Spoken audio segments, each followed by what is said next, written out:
Welcome to Cold Wans. If you're not familiar with what Cold Wans is, it's a 5-minute cold plunge into the post-plunge warm-up where we get to know our guest. On the note of our guest, I want a big warm welcome for Josh Clark. When you come, man. What's up? What's happening? Right, so the only question I have to ask you here is, have you ever done an ice bath before? I've not actually. It's my first time doing it, so it's going to be a good live reaction to it. And that's exactly what we love on Cold Wans, a nice wee reaction to the first part of the ice bath. But except from that, mate, let's get on with this ice bath. Oh, sweet! I've got a spider. Man, that's the worst thing about being out here, man. Always gets infested by the wildlife. As soon as you're ready, Just jump right in. let's go. Let's do it.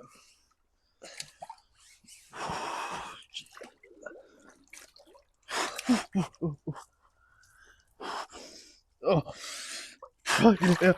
Just breathe and don't think about it. Oh.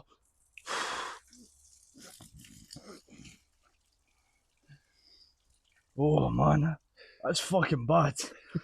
Oh, the initial shock of that's terrible, man. It is. But it's alright because once you get in and you actually just settle, it's fine. Trust me. You just need to breathe and just get over the initial shock. That's it. Fucking hell. Oh, As soon as you're ready, mate, we can start chatting. I'm ready, man. Come. Sorted.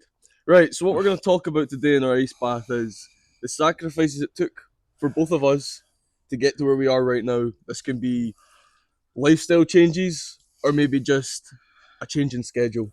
What's changed in your life to get you to exactly where you are right now? I would say the biggest thing that's changed is actually what's happened recently. So, unfortunately, I lost my dad in May, and that was to cardiac arrest.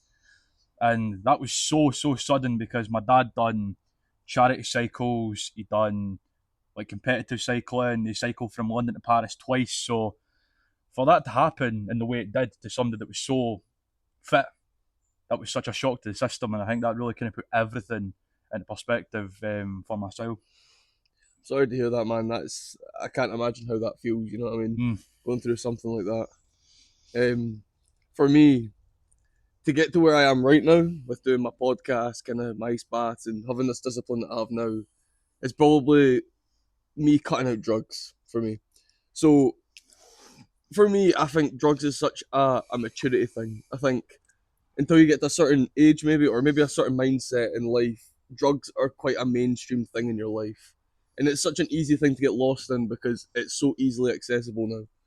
And it's also so widely, maybe in a big, huge social circle of maybe our generation as well. It's not a great thing. But for me, the minute I cut drugs out, I started to really see myself and kind of learn what I had to offer. And that one thing alone really brought me to where I am now and who I am now. And maybe the second thing would be I've really loosened up my social circle because maybe I think it's the same thing as drugs. I think my social circle got smaller the minute I took myself away from that because the people maybe I was surrounding myself with were less mature than me. Not bad people in any stretch of imagination. I would never say that about anybody. I think everyone's got their own opportunities to be who they want to be, and they've all got their opportunities to come back from what they've maybe done in life. But for me, in that time, getting away from that friend group was important for me to be myself. And that's really it. It's a hard thing to kind of comprehend in your head because you don't want to lose those people because you've done so much for them, you've made so many memories, but sometimes it's the best thing for you. 100%. Absolutely. 100%. I think people nowadays, I think like you said, there's such a stigma on doing things to better yourself. Like if you take your nutrition seriously, if you take your training seriously, and suddenly you start saying no to going out, taking stuff, suddenly people look at you like you're weird. I think it's so widely accepted that, if you drink at the weekend all the time, or you take drugs, you do this, you do that, it's almost in the norm now. And I don't think that should be the case, man. I don't think anyone should be stigmatized for wanting to better themselves. Yeah.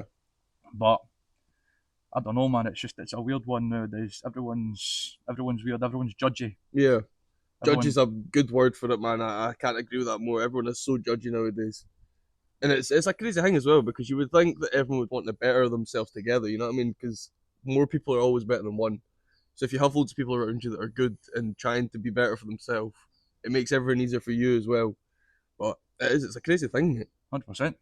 Absolutely, 100%. It is a weird one, mate. I don't understand why it's like that though as well, because like you would think, especially the people you've known for so long and like have had your back for so long, even in the bad times and the good times, would then leave when you start to like truly show your true colours and go for like aim for the sky. You know what I mean? But 100%. it is a crazy thing. But that is the fastest 5 minutes I have ever done in this ice bath. I tell you what, it didn't feel fast for me at all. I'm not looking forward to looking that back, because that's bad. That's really bad. It's alright, mate. I'll cut it down a little bit so it's not as bad. But anyway, that's the timer went off. So what we're gonna do is we're gonna go into the water and we'll head to the post plunge warm up where it's a little bit less wet and a little bit more warm.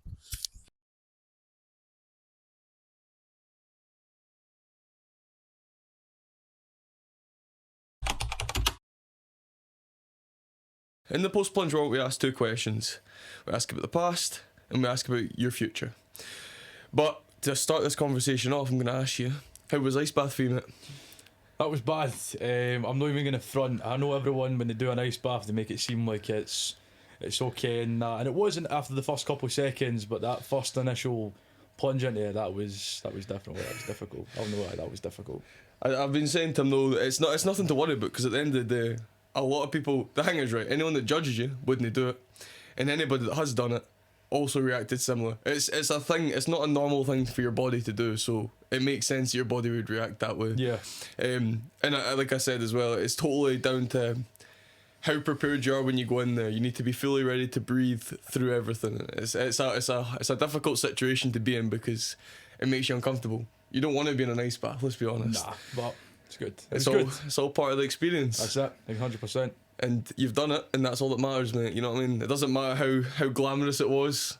You got through it. But yeah.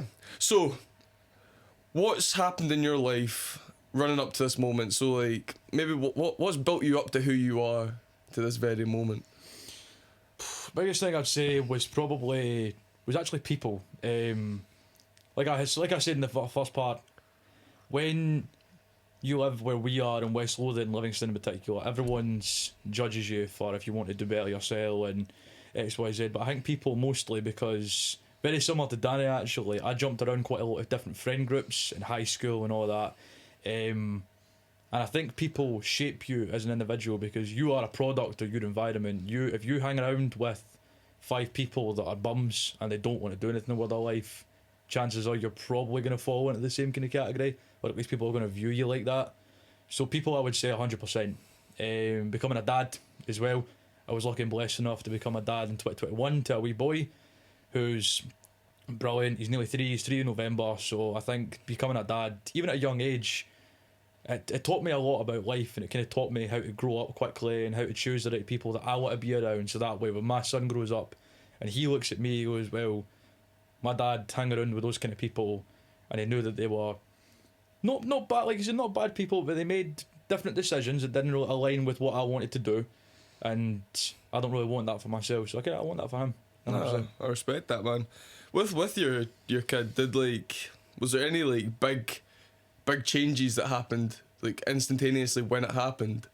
So like, obviously, I see myself as if I was to have a kid. I'm not ready for a kid right now, and I know that in myself. So I've not even thought about that yet for me. But when you had your kid, did you have to sacrifice any big things to make time for obviously the more important things? Yeah, 100%.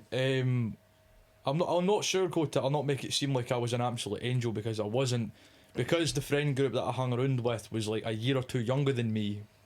It kind of made me younger in the mind, if that makes sense. Yeah. So I was 20 when he was born, and I had the mind of like a 17-year-old, and I'm not ashamed to admit that because it's the truth. So I think the biggest thing for me was coming to the reality that you are responsible for this person. Like, it's not like you've got a dog or a goldfish or something. It's like, this is an actual human life. Yeah. That you're responsible, and they're going to look to you for guidance and stuff. So I think just growing up was the biggest thing that I had to do, and the thing that I had to sacrifice. Acting like a dick, pretty much. Yeah. I had to stop that 100%. It's not a bad thing though, having something like that to kick you up the arse and maybe help you along the way as well. Like, I think it's a big importance when you have something like a child that like you said already, that you need to try and base what you're doing, or kind of what you're doing needs to then base onto what your kid is going to grow up like, because you don't want your child that you're like fully responsible for to grow up in a way that you didn't want to be, if that makes sense. Yeah, absolutely. Like, for me, if my child grew up the way that I grew up, with like all the drugs, all the big problems that I was causing when I was younger, and that's like it's such a big thing now. Like, kids are so, like Daniel was speaking about last time as well, how like nowadays kids are just so disrespectful to like their parents. They can be so easily dragged into drugs, so just little things that just shouldn't happen, because even if your mother and father bring you up like perfectly, sometimes it can still happen. It's genuinely, like you said, environment where you surround yourself with can then mold you into something you don't want to be. But if you get a hold on that from the early ages, and you show as parents that like what you're trying to aim for is the sky, you're trying to be good for yourself, it then grows them up to be like, okay, at least my parents are trying to put down a good base level for me to then grow up from. And I can totally see that, man. It's good. I never knew you like back when you were younger or whatever. Like, yeah. I saw you in this the passing, like when you first got here.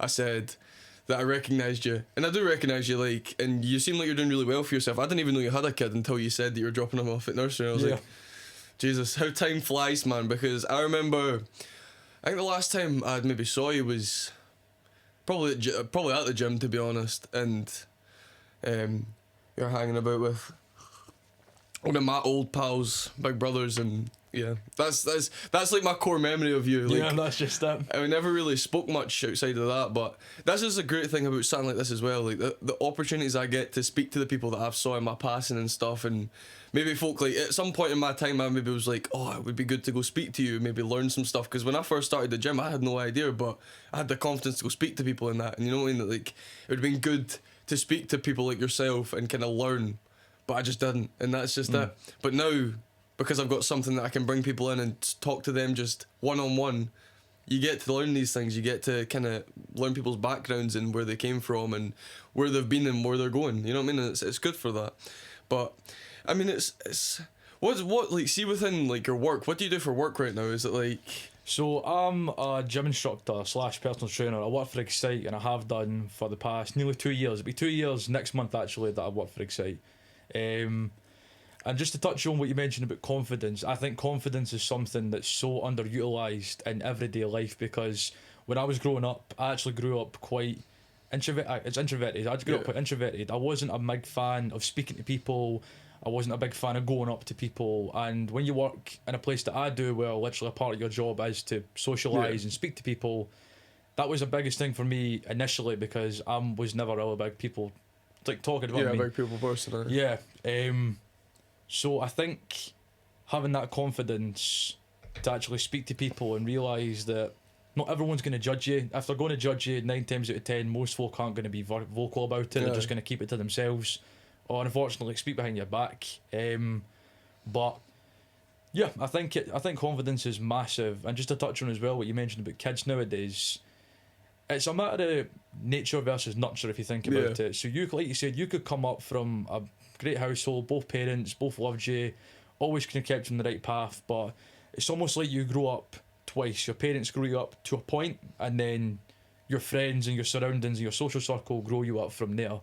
And I know plenty of boys that have had terrible upbringings, like obviously you mentioned Jordan, my best pal. He's had a terrible upbringing, but he still keeps on the straight and narrow, doesn't do anything, trains with me 5 nights a week, and it's class. But then you get people that come from amazing backgrounds where their parents love them, and they still choose to try and be bad men. Yeah. And I don't know why people are like that. I don't think it's about being accepted or whatnot, but I don't know, some people are weird, man. Some people are really strange. Aye, I kind of fall into that little great like upbringing, falling into the bad kind of crowd when I was younger. That's exactly what I was, and I completely agree with you. I don't understand why people do it. I don't understand why I done it. It's a weird phenomenon that I kind of lived with, because even till now, like, my mum and dad still kind of don't understand. I don't understand it, but they don't understand it either, because they know for a fact they brought me up well.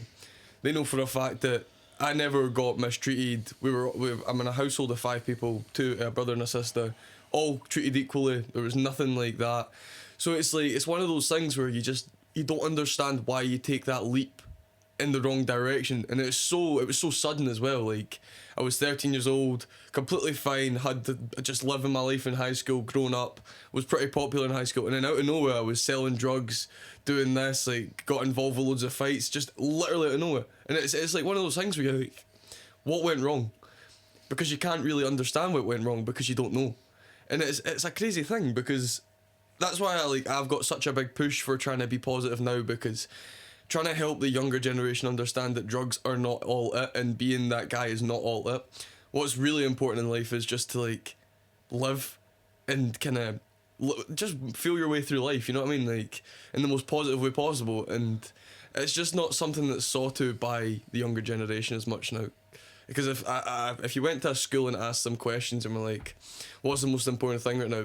The first thing that I think that would come to most kids' heads is probably popularity. They care about how many friends they've got, what their social circle looks like, what the kind of trends are on social media and stuff like that. That's what they care about. And that's crazy, because what you need to care about is, I mean, when you're young, it's harder to kind of comprehend that, but I think understanding what your future's going to look like is quite important, because it's a shot in the dark when you get into adulthood and you don't have a clue what you're doing. Even for me, like, I'm only now just starting to get out of, like, a job that I was not happy in. It's not a glamorous job. I'm just living with money. Now I'm almost fully qualified to be a PT as well, so I'll be joining the fitness life soon with you. And it's good to see that, because the only thing it took for me to get there was to care more about my own self and what I was doing within my life. But that's all it took. It took that, like you having a kid kicked you in the arse. It took me to be like, what the fuck am I doing with my life? Why am I just taking drugs every week thinking it's acceptable? Why am I going out every weekend thinking it's acceptable for me to do that after a working week because I need to? I don't need to. What I need to do is think of my future. And I'm 21 years old, so I'm happy I got it now rather than later, you know what I mean? You don't want to be too late. But it's always there, and there's always an opportunity for everyone to come back, so don't ever think that you're done, because you're never done. There's always a bounce back opportunity. Absolutely, 100%. So what was the turning point for you? Because everyone has their final straw, the straw that broke the camel's back, so to speak. So what was the turning point for you where you thought, you know what, this really isn't a life that I want for myself. I don't want to be surrounded by these people. I don't wish them harm, but I don't want to surround myself with this kind of environment. What was the sticking point? Like, what was the final straw for you? I think for me, I always go back to this story. So last year, New Year's Day, I was in Aberdeen, and I was just like, I was out with my pals, two of my pals, best pals, just having a drink and stuff, and it just kind of, I don't know, something just happened in my brain, and when I got home, I was thinking about it, and I was like, I'm rough on New Year's again. I've not spent it with family. I've not done this. I've not done it. There's nothing wrong with not spending it with family, I suppose, because you get every other day of the year with your family as long as you spend the time right. But I just kind of thought back, and I was like, I've had New Year's resolutions every single year, and it's always been related to being better for myself, looking to get into a new career, kind of just really upgrading my life to the next level, because I have the opportunity there, but I just never took it. And I kind of went back a couple of years and was like, what did I say to myself? I said I'd stop taking drugs. I said I'd stop drinking as much. I said I was going to look for that new career. I was going to try and look for the relationship that was going to make me happy, rather than just putting myself in a relationship that was because I wanted kind of someone there. You know what I mean? Yeah. And this year I just kind of went, you know what? If I don't do it now, then I'm going to be too late. So I done it. And that came with Muay Thai 8 times a week. That came with the gym, conditioning 3 times to 5 times a week, depending on how much time I've got. Came with the podcast, and it came with me doing ice baths. And ever since then, ever since this year, my life has totally changed. No one even recognises me from what I was last year. And it's crazy. Because a lot of people, because of what I'm doing, think that I've always kind of been like this. And in a sense, I kind of have. Like, I've always been pretty positive. I've always been really good at making sure people are okay. Because I like to always make sure people were on a positive and kind of straight and narrow as well.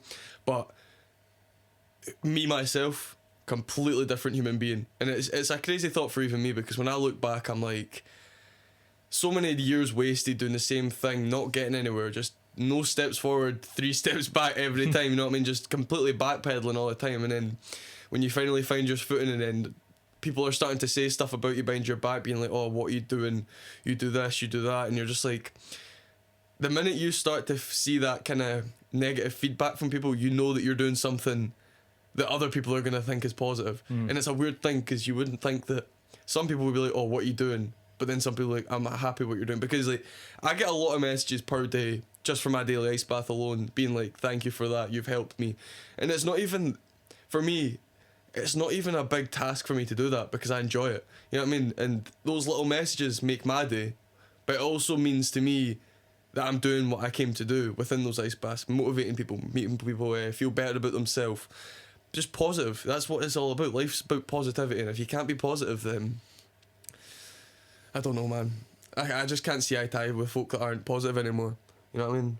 No, absolutely, mate. I fully agree. I think positivity is something that's almost looked down upon. It's like, why are you doing a podcast? That's cringy. Why are you doing motivational quotes? That's cringy. Like, people are so quick to find negative aspects, and they're so quick to take something good and make it seem like it's something you shouldn't be doing. No.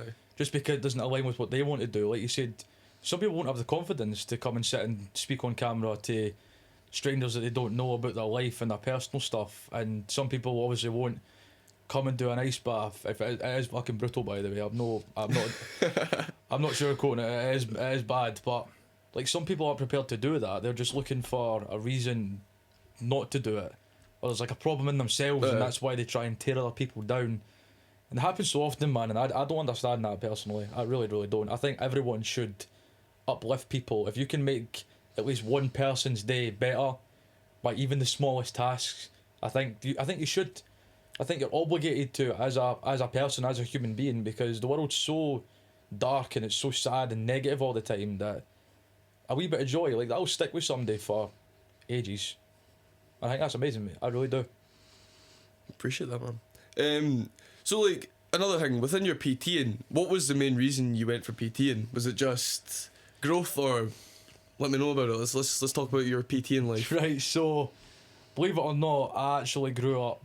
Well, initially, I was the fat kid in school, and then I was the skinny kid, and then I was the fat kid again, I was skinny kid. So I'm rebounding between these two morphs.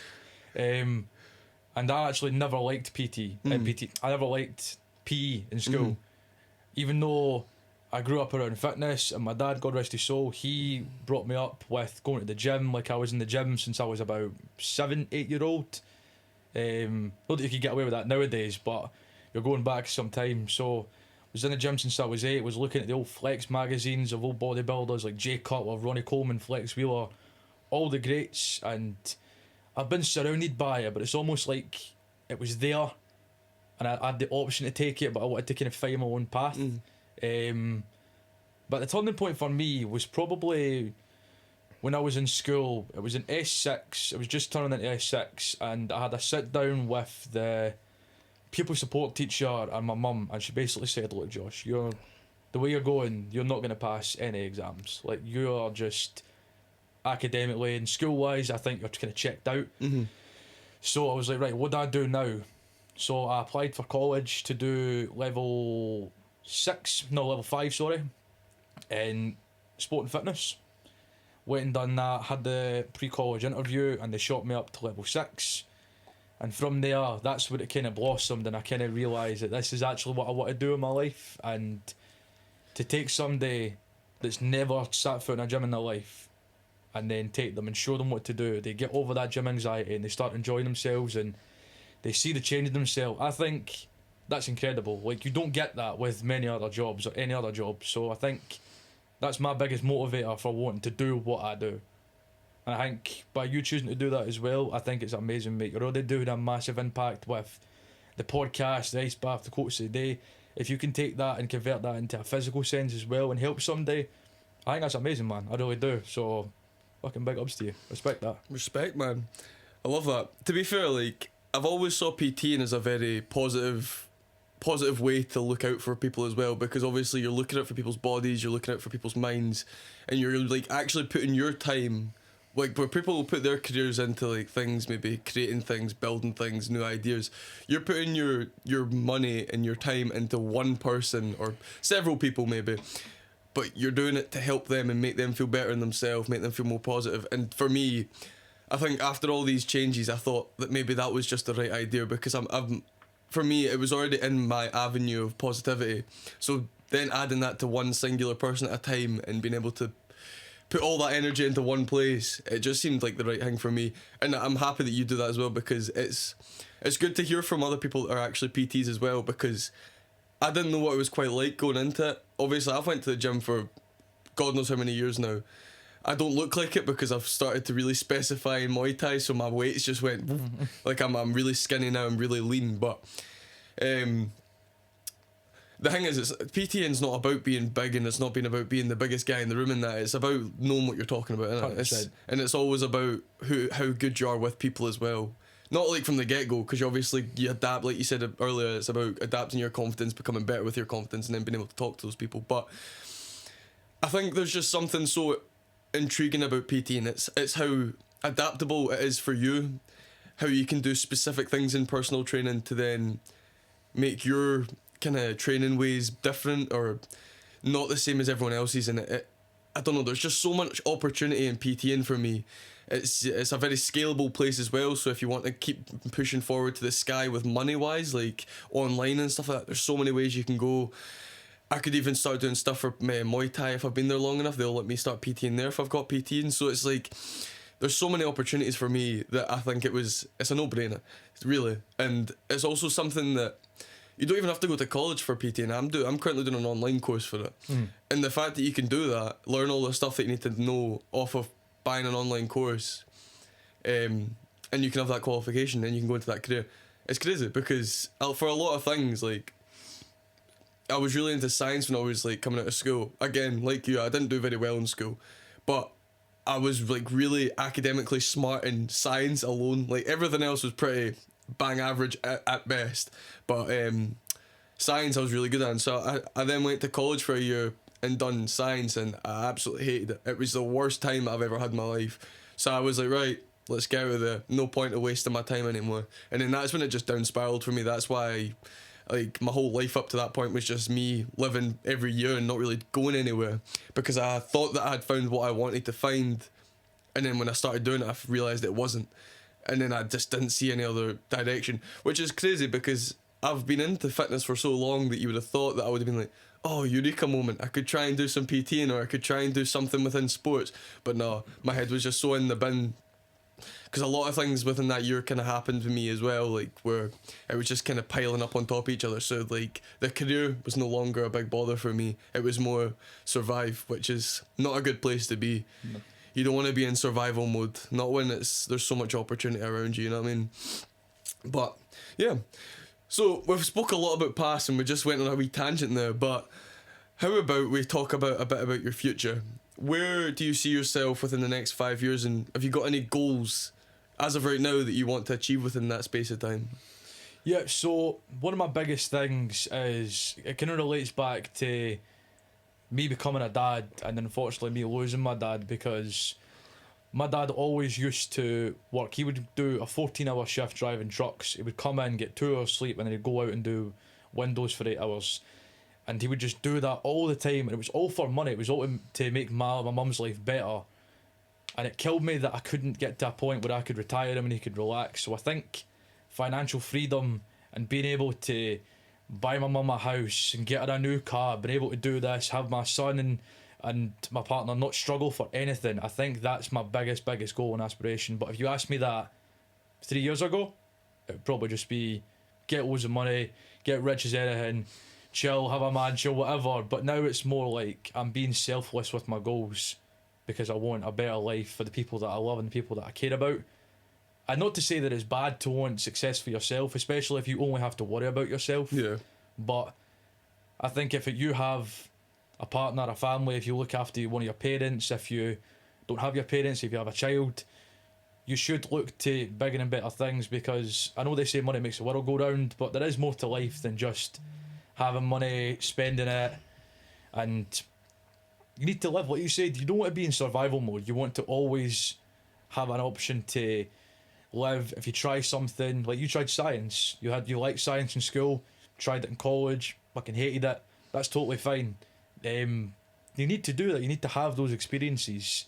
What about yourself, man? Because You said that you wanted to maybe go down the route of Muay Thai, or you wanted to compete, you wanted to go to Thailand and learn off proper Thai fighters. So what's the script with that? What do you see yourself in 5 years?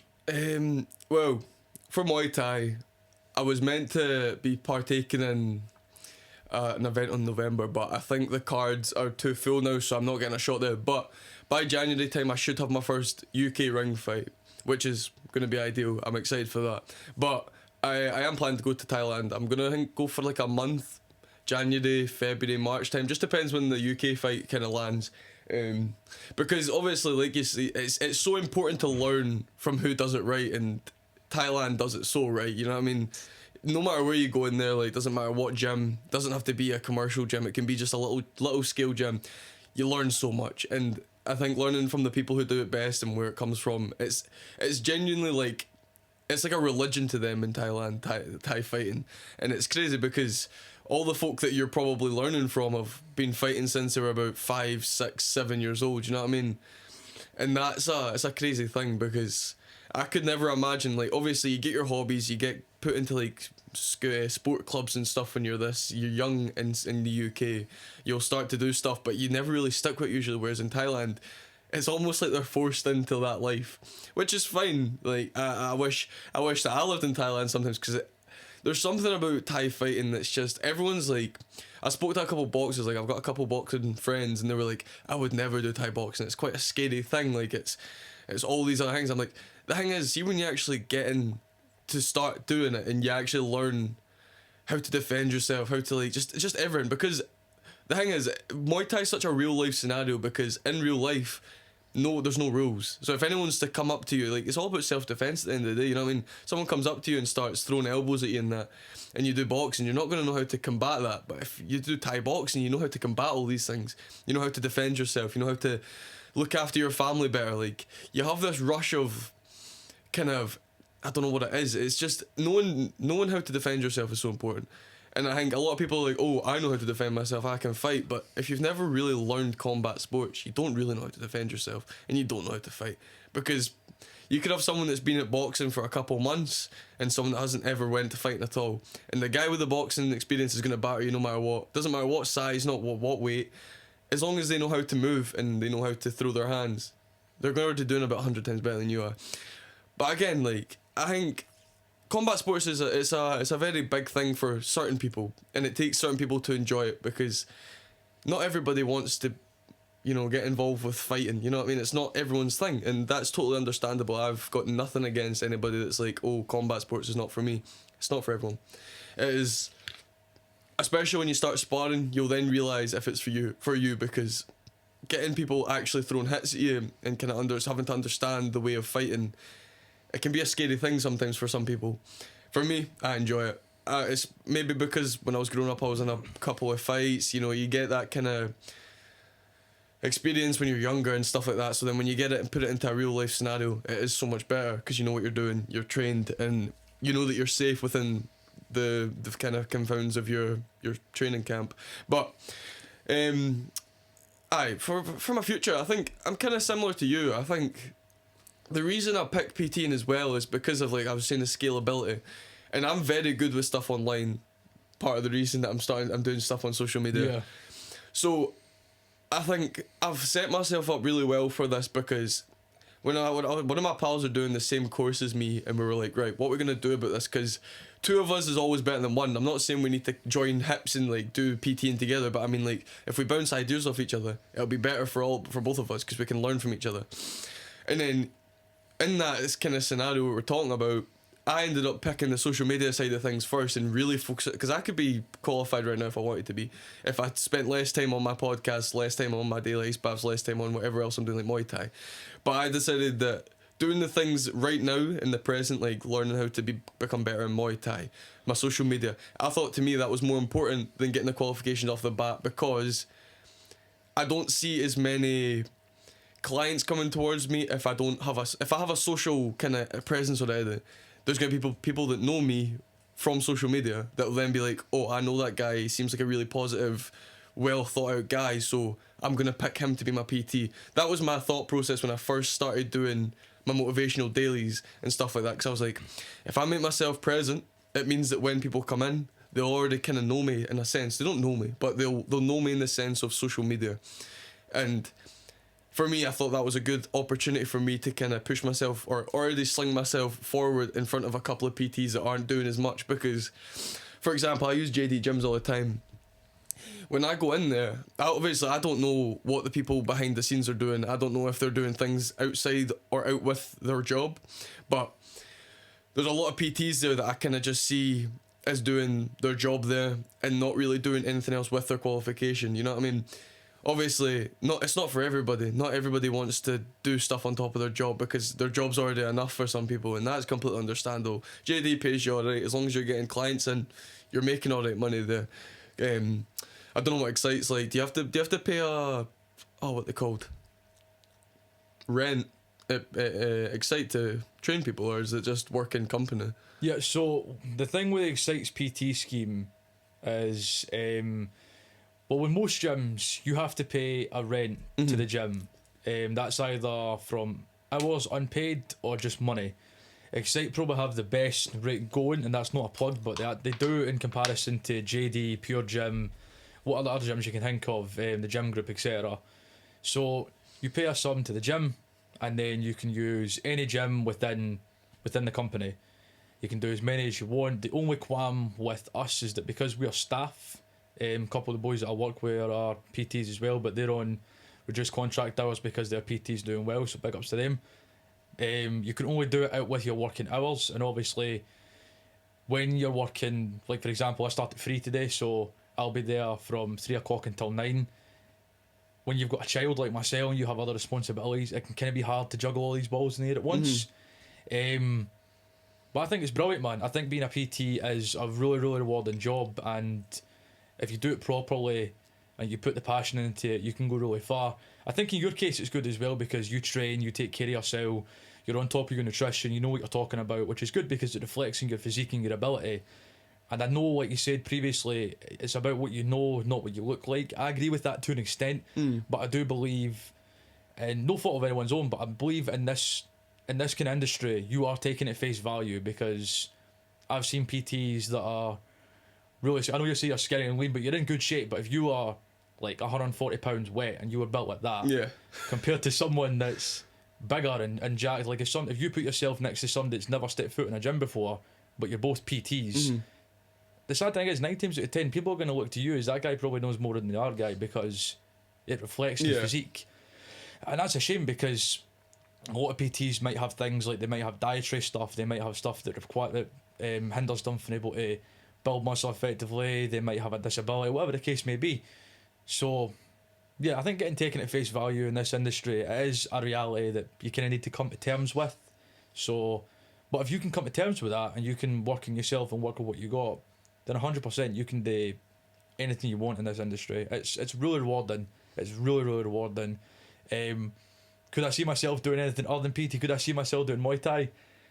Probably not, because it is scary. It is a scary thing, and I know it's easy to say from the outside, but I would rather fight a boxer and know that he's only going to either punch my head in or punch my body in, rather than worry about being kicked, elbowed, shinned, kneed, taken down, choked out, stomped. Like, I'd rather that than do that, because it's scary, man. I've seen videos of Thai boxers and they're built pretty. They're usually short, really skinny guys, but they just hit like trucks, and that worries me, because you take them at face value and you think, nah, this wee Thai guy is going to be easy, and next thing you know, your legs just completely kicked out from under you, your jaws spun, like you're on the floor just wondering where it all went wrong, and that's super scary, man. But I think it's amazing what learning how to defend yourself can do, because it's quite meathead to think like this and quite old fashioned, but I think as a man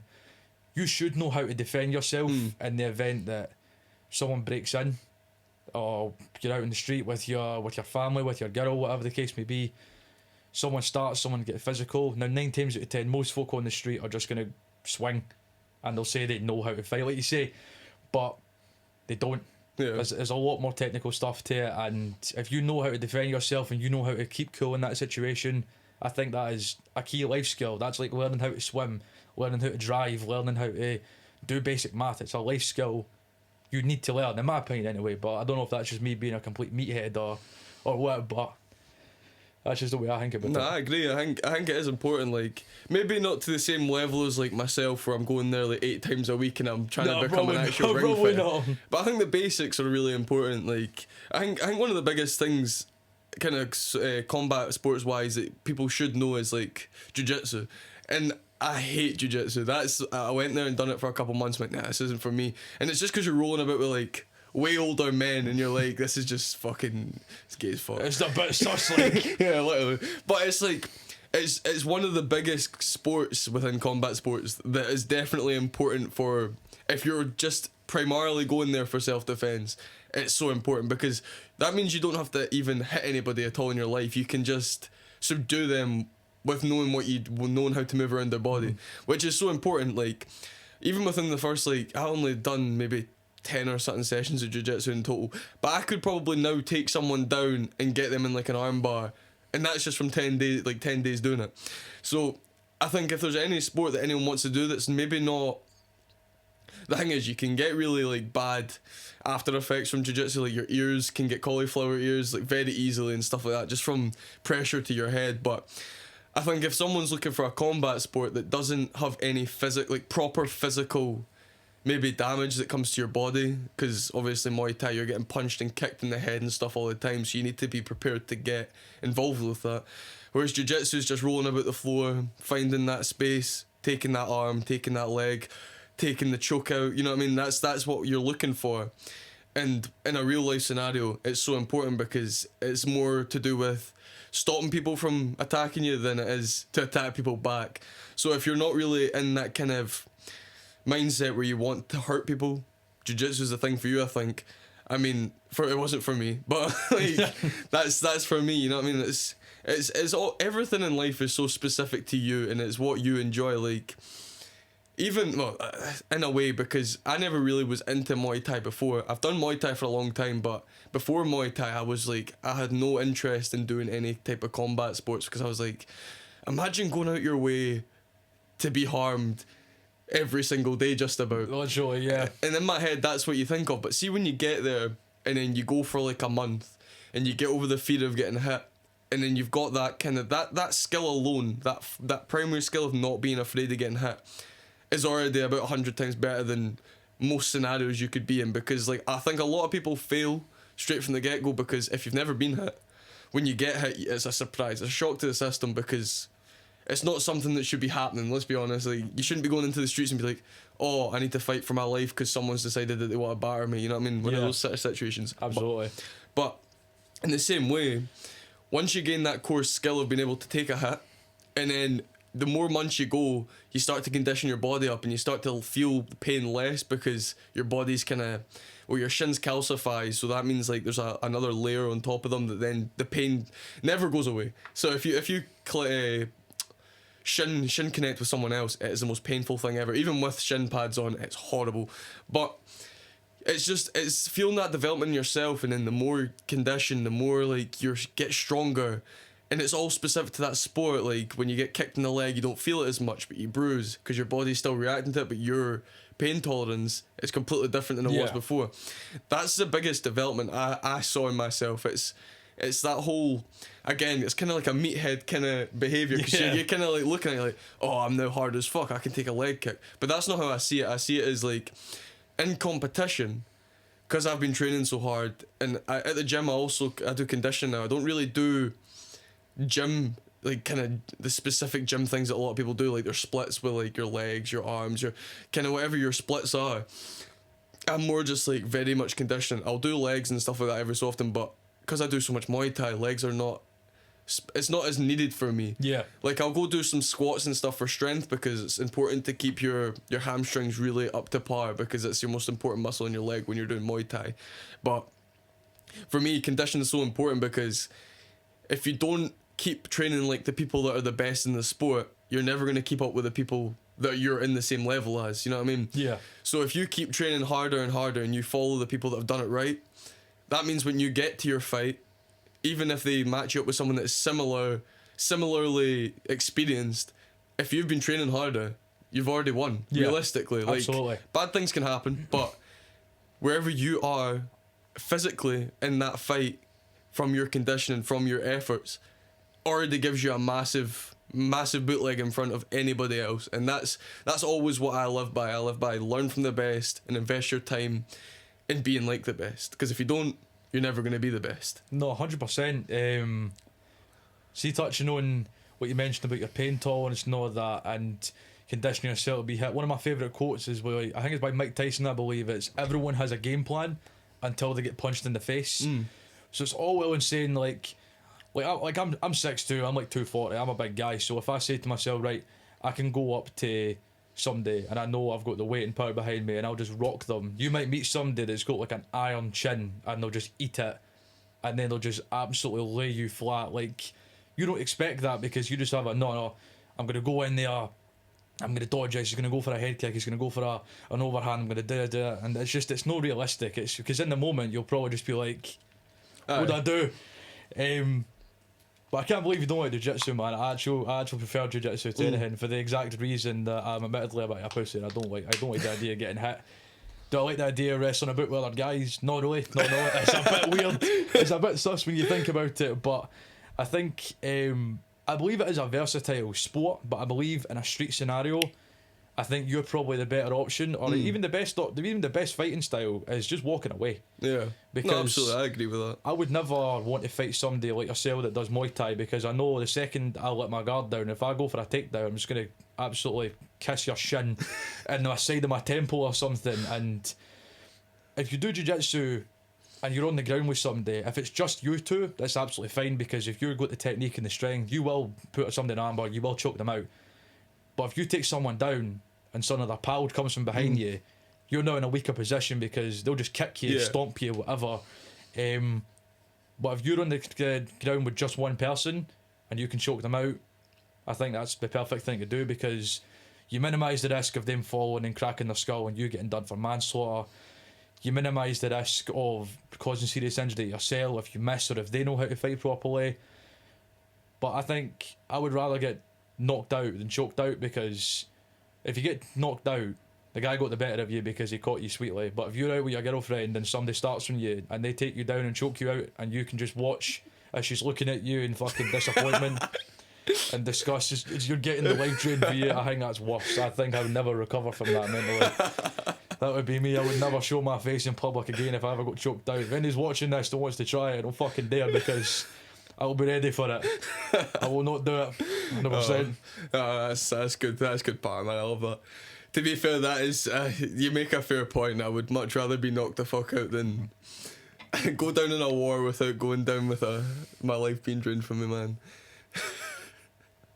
Oh, that's quite demoralising. No, it is. It's brutal. You're brutal. Your girlfriend will never touch you again. She'll never look at you the same.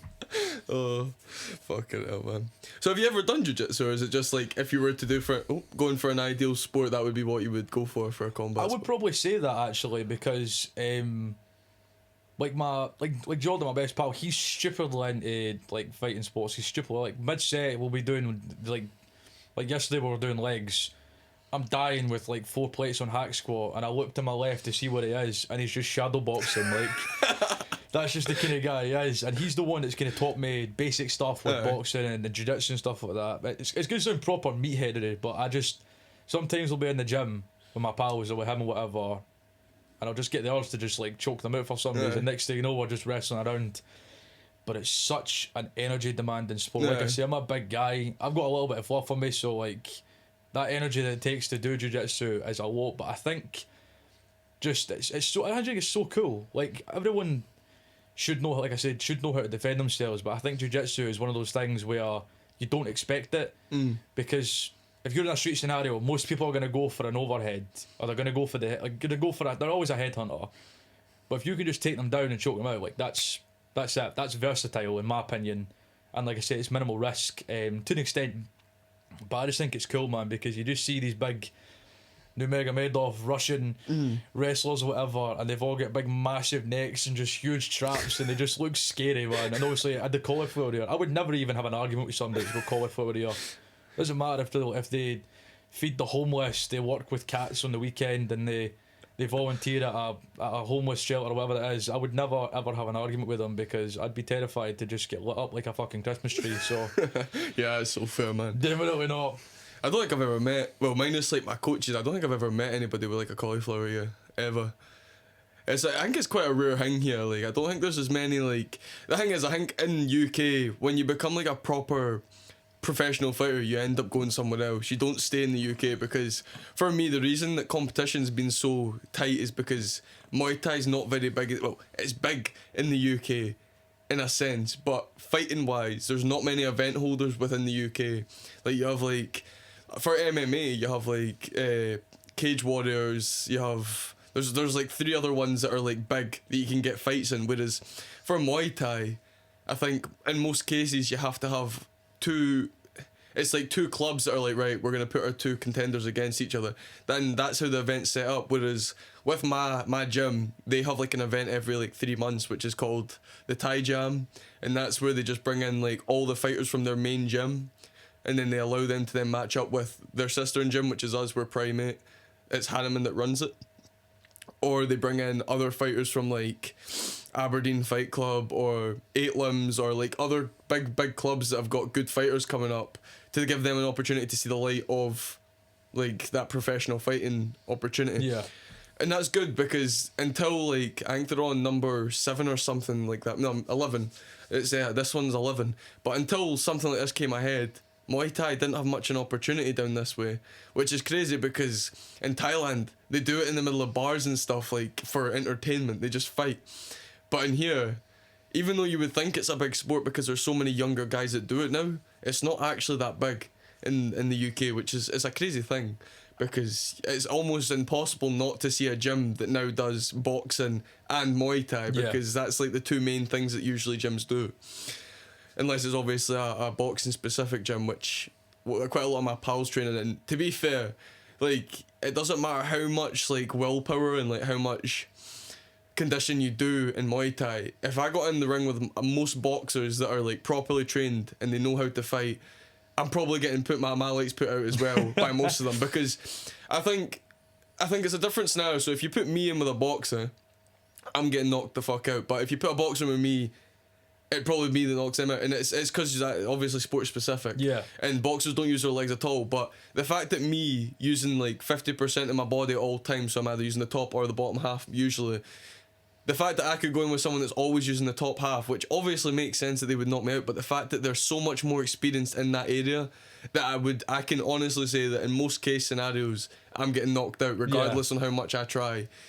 It's crazy because you would think that with a sport that you do everything, you would be experienced within like everything, but because of the way Muay Thai works and the way that it's very linear, I think, in a lot of ways, because Muay Thai fighters are usually conditioned so they can just take hits. You're like sitting there, you're defending, taking hits, and you're not really bothered about moving out the way as much.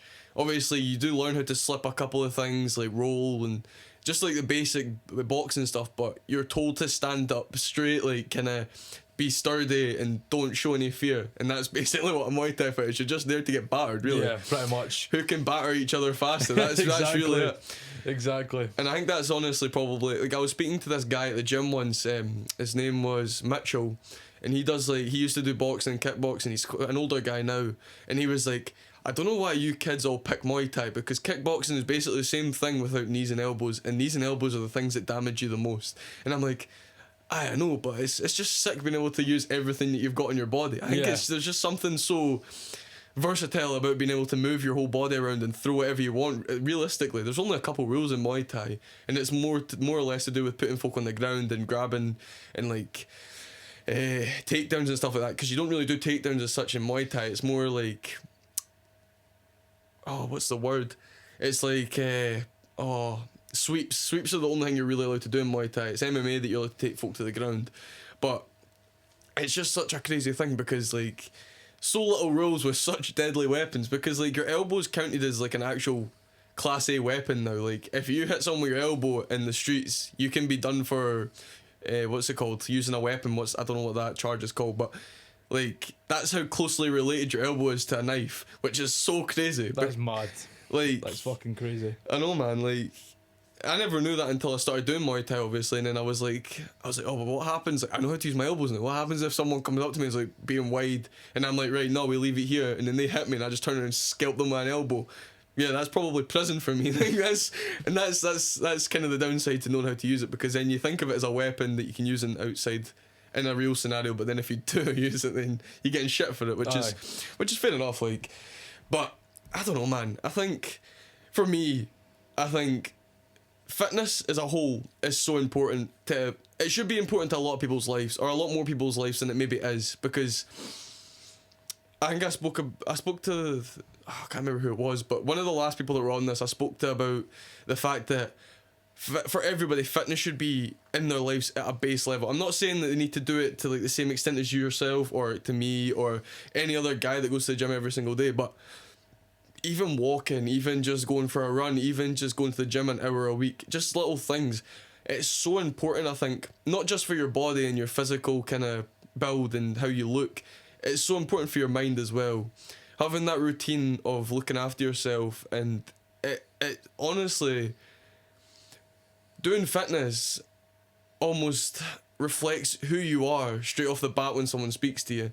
I think a lot of people respect you a lot more when you have that mindset of making sure that you're doing well for yourself. You know what I mean? I think a lot of people nowadays, it's almost like you don't have enough time, but for me, I think in a lot of case scenarios where you're in maybe a job that you're really comfortable in, but you feel like you don't have enough time, but then the time that you do actually have, you just want to spend on chilling out and all that. I think a lot of things come down to maybe what scenario you are in life, and it's not to do with time. In a lot of cases, a lot of folk use time as an excuse.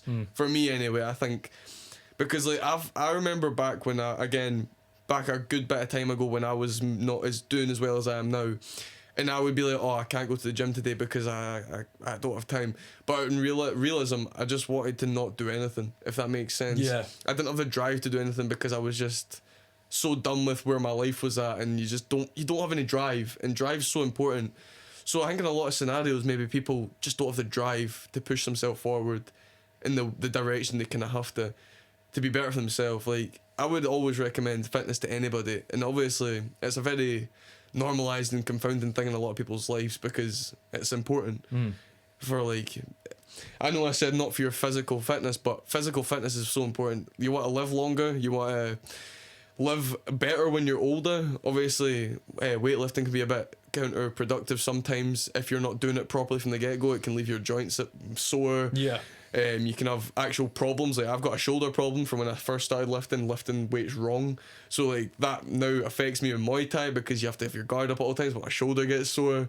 And it's like all these things, yeah, you do have little negatives, but everything has negatives at the end of the day. Oh, 100%. And I mean, the thing is, fitness isn't even about always lifting weights. There's so many ways to do fitness. Oh, aye. 100%. 100%. But I think that's the common misconception, because you'll always see people when they come in, at least I see it anyway, when you'll experience it when you're a PT, they'll come in and be like, right, I just want to tone, I don't want to get too big, because they just have it in their mind that everyone is there to look like Ronnie Coleman, Jay Cutler, Sam Sewell, like the Trent White. Everyone's must look like that, but it's not the case at all. Actually fucking annoys me when people are like, oh, I don't want to come in and get too big. I'm like, mate, I'm trying to get too big. Like, it's hard to get too big. No. But even like that, some people like running, fighting, some people like Pilates for some reason, dance, whatever it is. As long as you're moving your body in a productive way that's not detrimental to your health, even though we can kind of argue, is fighting good for your health because you're getting battered, but it is good for your health because you're preparing yourself. It's one of those weird ones. I think fighting's about the discipline, to be fair. That's what it is in a lot of cases for a lot of people, I think. Yeah, 100%. I wholly agree. I think that's really good. Actually, it's one of my favourite quotes ever. Is actually one that you done. I think it was yesterday or the day before. It was. I think it, if you want it, you'll find a reason. If you don't, you'll find an excuse. And that relates back to what you said, that people they might have the time, but they just have an excuse. Like, oh, I don't have time to go to the gym after my work. Like, we spend 5 hours watching Netflix or eating shit. We could have went for a walk or a run or whatever. Oh, I don't have time to make some good quality food. I'll just grab a meal deal, whatever. But you spent like ages last night, like I said, watching Netflix. You could have got up a bit earlier and made good food. Like, like if you do want it bad enough, you will find a reason to do it, and if you Yeah. don't, you'll always be like, I can't be arsed, I've got this, I've got that, when just an excuse, man. Yeah. No time for excuses. Fuck that. Exactly. Life's too fast. Life's like a train, man. You have to stay on and get to your destination, because all the thing is that's I actually really like that kind of analogy of it. It's like life is like going onto a train and you're going to a certain destination, but on your way there you have stops that try and drag you away. It's like more interesting things, maybe easier way of life, or nice sweet foods, and all these little things on your way to your journey that try and drag you away from where you're trying to go. And to me, that makes so much sense in my head, because it does make sense. It's like it's hard to stay on the straight and narrow in a lot of cases, because life within social media is so easy to drag you away from it. Like, I know people that spend several hours of their days just sitting on TikTok watching videos, or Instagram Reels just watching videos, or Facebook even watching videos, and you're like, if you put the time that you've done watching stuff, don't get me wrong, some social media stuff can be beneficial for you, and like I will sit on social media sometimes. Like, I use Instagram and my whole For You page is just Muay Thai. It's just genuinely like combos and shit from Muay Thai. And for me, that's really good, because I know it seems like you're just brain rotting away, you're sitting there watching shite, but you're actually learning a lot, because you're learning ways to fight that, again, invest your time in the people that do it best. When you learn from the best, you then learn their ways of beating other people that are also better than you. So it's like you build up that repertoire of move set almost. It's weird because fighting's like it's like a video game. You like learn all these new things, you learn these new combos, and then you use it in the real life sense, and then you're better than someone. Yeah. And it's a weird thing, but I think it's so easy to be dragged away from that. Like, I always use the kind of example of food as well. You go to you go to Asda, for example, and if you walk through the cereal aisle, just colours everywhere. Your brain's like, oh, like I love that. It's like brain candy. But then the minute you go to like the meat aisle, it's just meat in a packet, no exciting things going on there. No flashy packaging, Yeah. no big 100%. And that's why folks get, obviously, price as well. I understand that money is a problem for a lot of people nowadays, because it's so hard to get yourself maybe in a straight and narrow with money.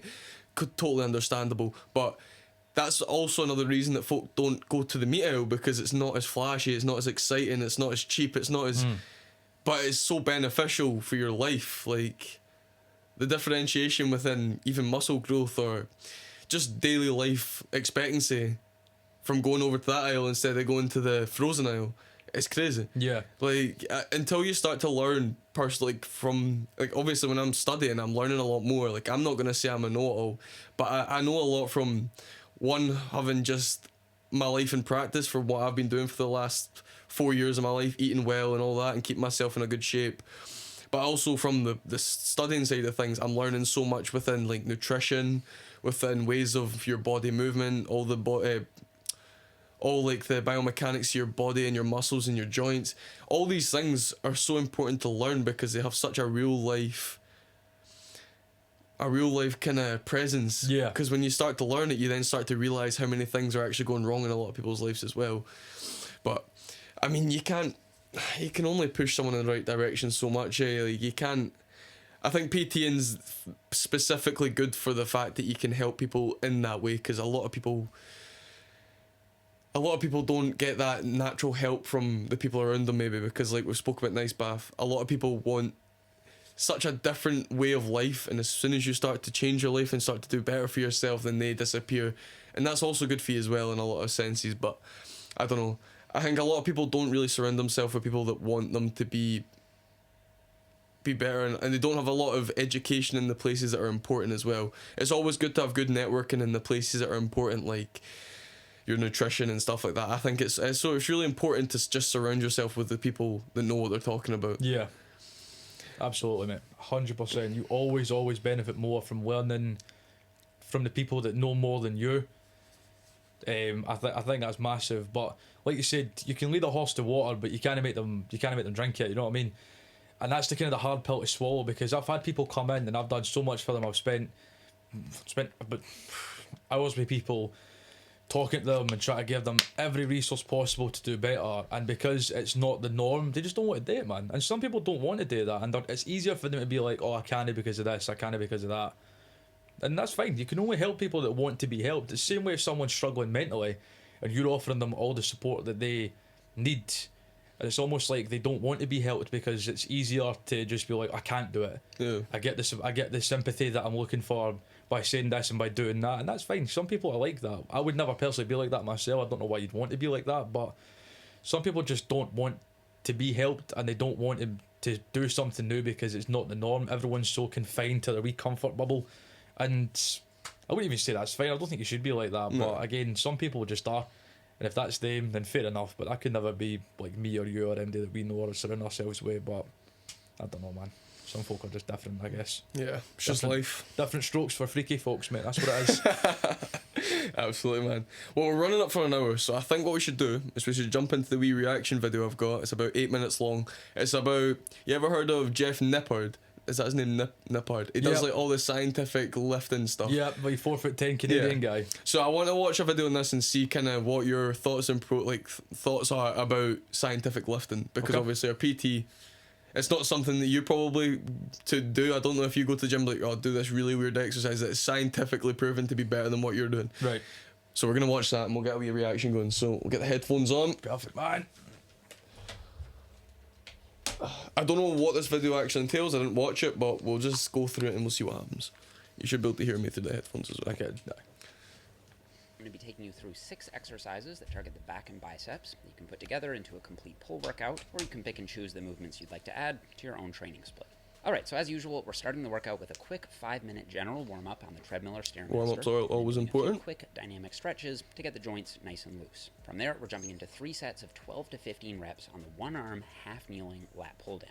So for these, you want to take a half-kneeling stance, bracing your non-working hand against the knee of the same leg. Having this more stable base of support will direct tension more efficiently onto the lats where you want it. As you pull, try to keep the cable in your forearm in a straight line. If you notice that your forearm is meeting the cable at a different angle, you may have the cable set too high or too low, or you could be pulling the weight back too far.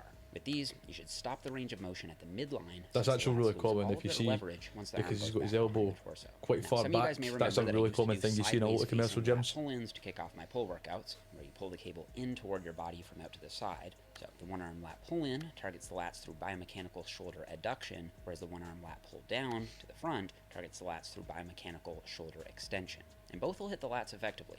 However, over the last couple of years, I found that some people feel a better mind-muscle connection with their lats by pulling down to the front rather than pulling in from the side. That could be because the teres muscles overpower the lats for some people with the pull-in, but both the teres and the lats perform both biomechanical functions, so I suspect this is mainly just an individual thing. I can personally feel my lats firing on both, so I still use both periodically, although I have been favoring the pull-down over the pull-in lately. And as of now, until we get a direct hypertrophy study comparing the two, which doesn't exist yet, I'd say to just roll with whatever one you feel hitting your lats harder, or if you feel them both equally well, you can periodically rotate them in and out. Okay, after that we're doing one all-out AMRAP set for as many reps as possible on the pull-up. Now, normally on a pull day, I do multiple sets for pull-ups. However, since we already smashed our lats on the cables, I figured we'd just do one all-out set here.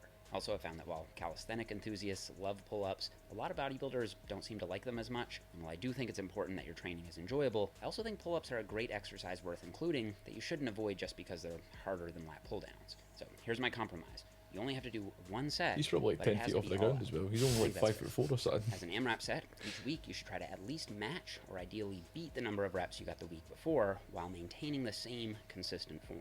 If you're bulking, just matching the number of reps should be enough to present an overloading stimulus, because as you gain weight, you're adding resistance. But if you're cutting, you should try to add at least 1 rep each week, because as you lose weight, you'll be lowering the resistance. Technique-wise, take a 1.5 times shoulder width grip, lift your chest up, and think about pulling your elbows down and in until they're as close to your sides as you can get them comfortably. Assuming it's a straight bar, you should at least try to get your chin up over the bar, or at least try to get your chest to the same level as your hands. Also, if you can't do bodyweight pull-ups, you can use an assisted pull-up machine, or you can add assistance using a band. Just wrap the band around the bar, hook your foot into the bottom of the band, and it'll provide some assistance as you do your reps. Alright, up next we're doing 3 sets of 10 to 12 reps on the croc row. Now, a croc row is essentially just a more loose dumbbell row with a slightly more upright posture. I've and a never little liked the more dumbbell row, I'm controlled not gonna shape. lie. It's named Neither after have I. world record I don't holding think it's a very powerlifter effective Janae Croc exercise Gillespie. for One thing I've noticed over the years is people. that some science-based lifters have a tendency to be more strict with their form. You don't really see it as much in the commercial gyms as well. It's quite an old school movement. It's something that you would see like Ronnie or someone doing, but severely limiting the load you're capable of using. I see that a in the lot. name It of fucking annoys me when perfect people do that. technique. I think that as a beginner, yes, you should try to be as strict and consistent as you can as you learn the proper technique.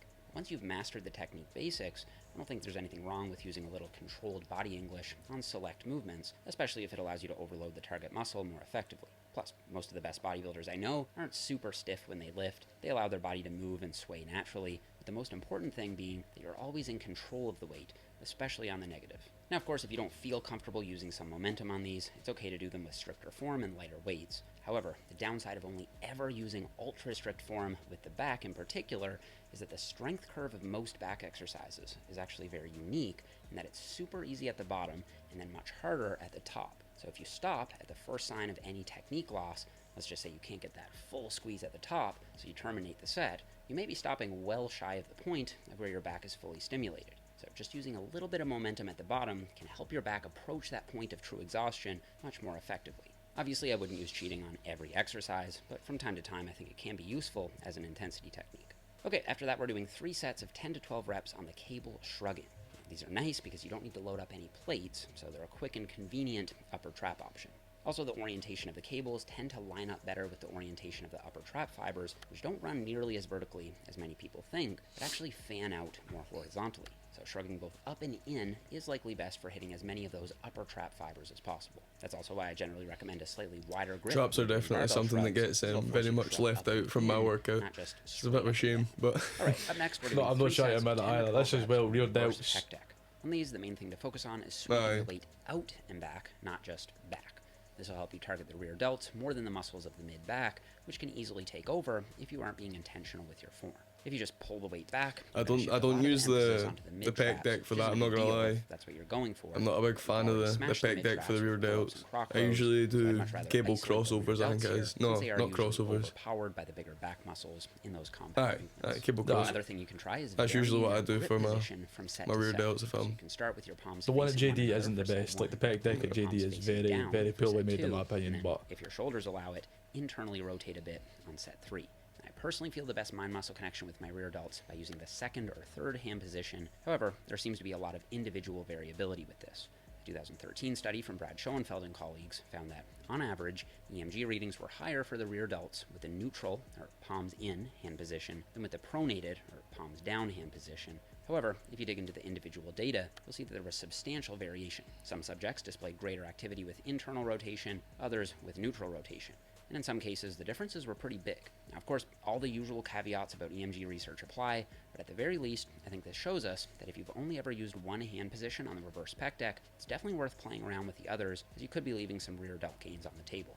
Okay, and to finish off the workout, we're doing 3 sets of 10 to 12 reps on the overhead. I saw people do this cable before as bicep well. curl. I've never For seen this it done one, behind the you wanna head kneel though. down That's different. I've and never pull seen your arm that. out to the I've seen the side, ones where up it's like they'll have it overhead. either Now, I don't side often and they'll do stand overhead up and they'll curls go with because I that. always I've found never them seen to one be a behind the bit head awkward. before. But I recently saw natural pro bodybuilders Alberto Nunez and Brian Miner doing these at the N1 training lab, where they were comparing 2 different shoulder positions on bicep curls, one with the arm down and one with the arm up. And they found that for both Alberto and Brian, there seemed to be a bias toward the long head of the biceps when the arm was held up overhead as opposed to down to the side. Now, just as a quick refresher, the long head of the biceps is the outside part and is what contributes more to that elusive bicep peak that so many people try to target. Now, obviously, I don't want to overstate the findings here. There are already a lot of limitations with EMG data, and as we already discussed from the Schoenfeld paper, muscle activation patterns are highly individual. However, I did find it interesting enough to start playing around with overhead curls again myself, especially since bicep peak has always been a weak point for me. So, at the very least, I think it's one of those things worth experimenting with for yourself.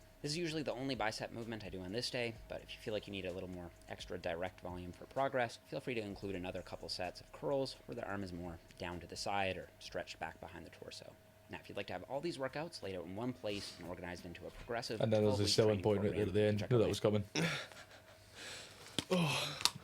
So what's your thoughts?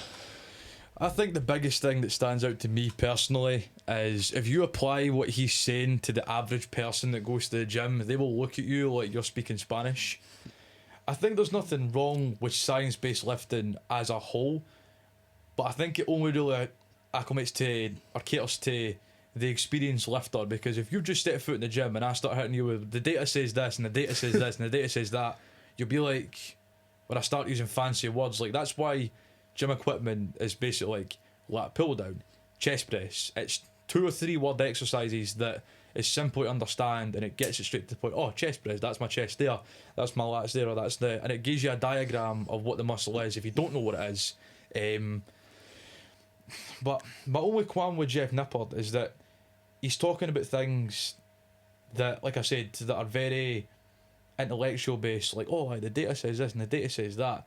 He's a great natural bodybuilder, but I think if you look back to the greats, like even taking into consideration the fact they were on gear, their training methods might be unorthodox, like they might be using more momentum, they might be doing proper meathead movements like bent over rows, etc. So whatever the case may be, they still looked good, and I think the basics work.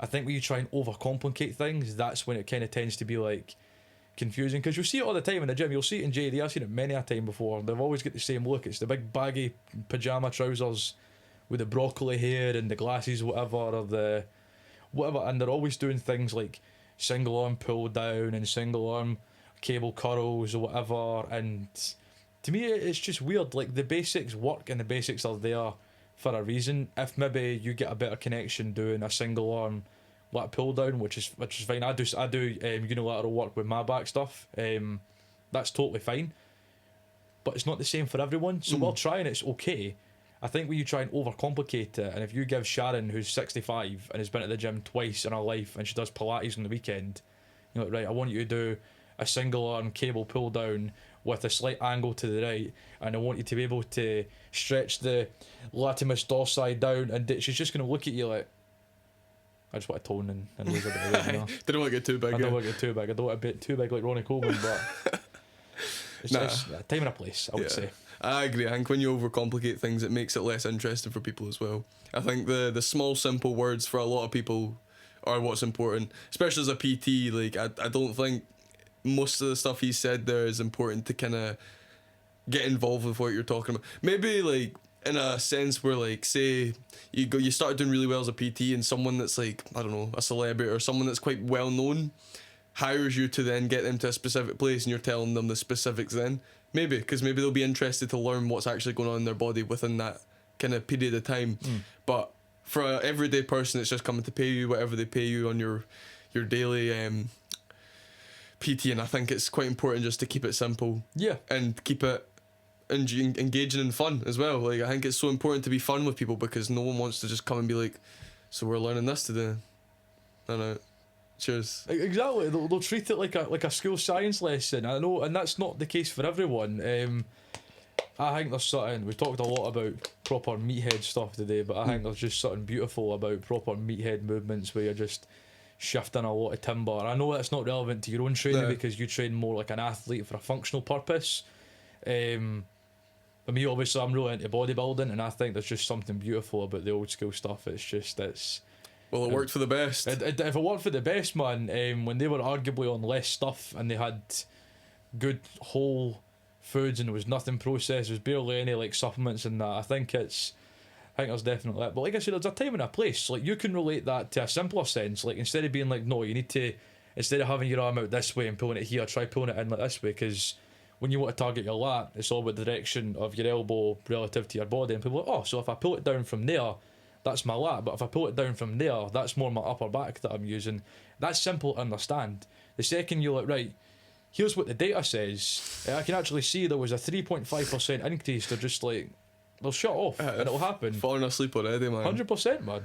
You need to make it fun, engaging, and let's be real, most people don't train to failure anyway, so even if you chuck all the fancy stuff at them, the most they're going to do is wait till it gets hard and then stop. Yeah. I think nailing the basics, nailing the intensity, you'll grow from that and you'll make good progress with that. You don't need to worry about all this science pish. Science is for nerds. Proper meathead stuff, that's what gets you progress. Fuck all this science stuff. Absolutely, man. Well, the time is really getting on, and I know you've got work, so we should probably try and call this so you don't have to rush about to get yourself to work. So, what we're going to do is I'll ask you the last question of Cold Wans, And that question is, have you got a quote or a piece of advice for the people out there that might help them? Well, I actually mentioned the quote earlier on. If you love it, if you want it, you'll find a reason. If you won't, you'll find. If you don't, you'll find an excuse. And I think the biggest thing that people need to do is what we mentioned throughout this entire episode is fuck what people say. Just start. If you don't know, you'll never. If you don't try, you'll never know. If you don't start that thing, if you don't start your podcast, if you don't start your cold plunges, even if you want to do it, if you're a guy and you want to go and do gymnastics or ballet, fucking do it. You might you might find enjoyment at it. It's not about what makes other people happy, because if it was about what makes other people happy, everyone would be unhappy, because no one would be doing what they're doing. And then that's how you find like-minded people that want to do things similar to you, and they get the same enjoyment and engagement out of something so simple. Because some folk don't like going to the gym. That's fine. Some people get scared at the idea of fighting. That's fine. Some people just don't want to do an ice bath because it's shite. It is shite. But that's fine. But if you can find like-minded people that are open-minded as well, that are willing to listen to you and try new things, and they might even find it enjoyable, like me. I thought the ice bath was shite, and then afterwards I was like, that's actually really good. I can see why you do that. Something simple as that. So just start. If you go with that idea, doesn't matter how stupid you think it is, it might turn out really well. Might have a career, might have a better life for you. So just start. Just do it, man. Absolutely, man. What a perfect little bit of advice to shut off Cold Wans to. Well, on that note, I've got one thing for you. Thank you very much for coming on, mate. Absolutely. I appreciate it a lot. And it was, honestly, I was looking forward to this one because for me, like I said, personal training, because I'm getting into it, having someone that is already there and has a lot of knowledge to give, I've learned a lot from you. So I appreciate that a lot as well. But yeah, guys, except from that, Cold Wans will be out on next Cold Wans, will be out on Sunday. Hopefully you come back to see the next guest as well. But as for this, big thank you to Josh. All of his stuff will be in the description. We'll get all of his whatever he wants tagged in it. We'll get him some love, and head over there and give him some love because he deserves it. He's been an absolute fucking delight today, and this conversation could not have went much better, I don't think. Just back and forth, really good energy, and I appreciate that, because sometimes podcasts can be hard to do right if the people don't help you out as much as you help them out. You need something to work with, man. I've enjoyed myself. I think it's been brilliant. It's been a good laugh, good banter, good conversation. Fucking shite ice bath, but my reaction's terrible. Please, I'm not always like that. I'm much more discreet, much more fucking. Nah, it's alright, man. Honestly, the thing is, it's the most real reaction that you're probably gonna see, because it's one of those scenarios where a lot of people will put up a front, especially when they get in there, to try and show off, be like that. But a lot of people are probably thinking the exact same thing as you were when you got in there. So honestly, don't be worried about it. And if anyone says anything about it, just be like, you wouldn't do it, would you? And that's what it's all about, mate. It's finding the people that come onto Cold Wans with the same like mind, that want to change and they want to get in that uncomfortable position. Absolutely, man. And I respect that a lot from you, man. But we'll see you next Sunday. And except from that, guys, I'll see you again tomorrow. No bet.